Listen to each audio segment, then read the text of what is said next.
There is a level of discipline that unsettles people, not because it is loud, not because it seeks attention, but because it does not stop.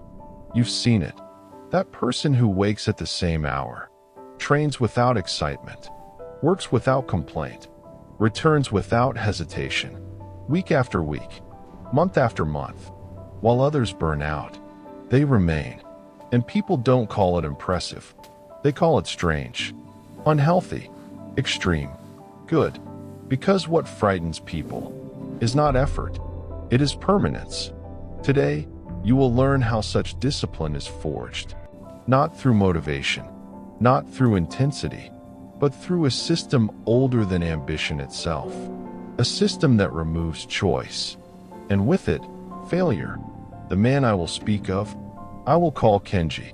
Kenji was capable, educated, respected, but there was one pattern he could not escape. Every habit collapsed. Training lasted weeks. Reading faded. Meditation disappeared.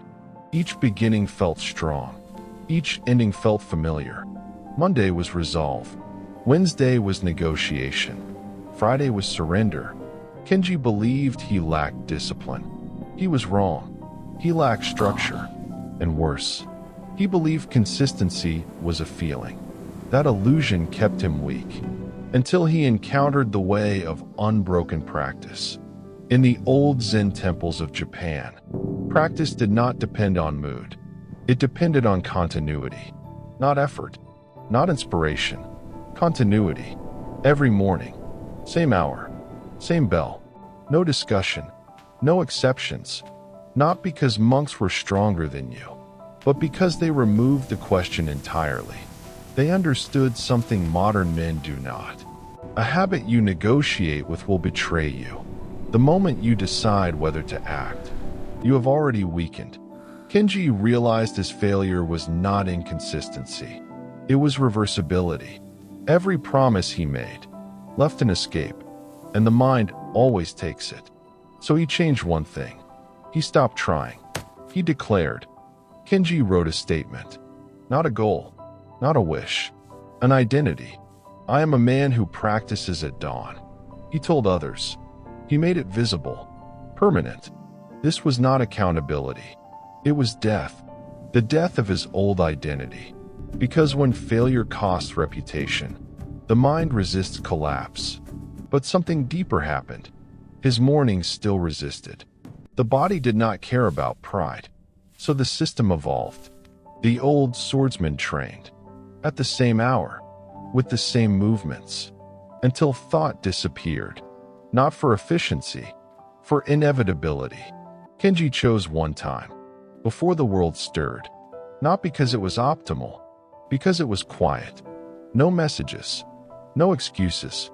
No interference. The time did not change. But his practice still did.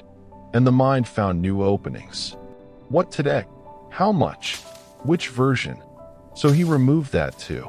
Same actions. Same order. Same duration. Day after day. Not exciting. Effective. By the third week.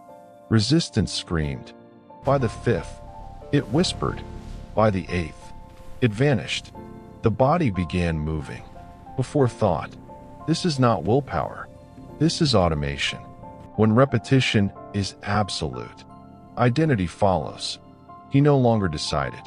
He returned. Even when sick. Even when traveling. Even when imperfect. Because perfection was never the rule. Continuity was. The greatest lie modern men believe. If I can't do it fully, I shouldn't do it at all. This creates gaps. And gaps resurrect the old self. The ancient way understood. Practice does not require excellence. It requires presence. On difficult days, Kenji reduced the form. But he never broke the chain. Movement remained. And movement preserves identity. This is why rivers endure droughts. They narrow, but they do not stop. At 90 days, something changed. Not his routine. Him. Others noticed. They called him obsessive, unbalanced, too rigid. He smiled, because what they felt was not concern. It was exposure. His consistency revealed their excuses, and that is why it frightened them. Discipline is not effort. It is alignment. When identity, environment, and structure point in one direction, movement becomes silent. You do not force discipline. You become it. And when you reach that point, you will no longer ask, "How do I stay consistent?" Because inconsistency will no longer exist. You will not try. You will return, and others will call it unnatural. That is how you know you are walking the path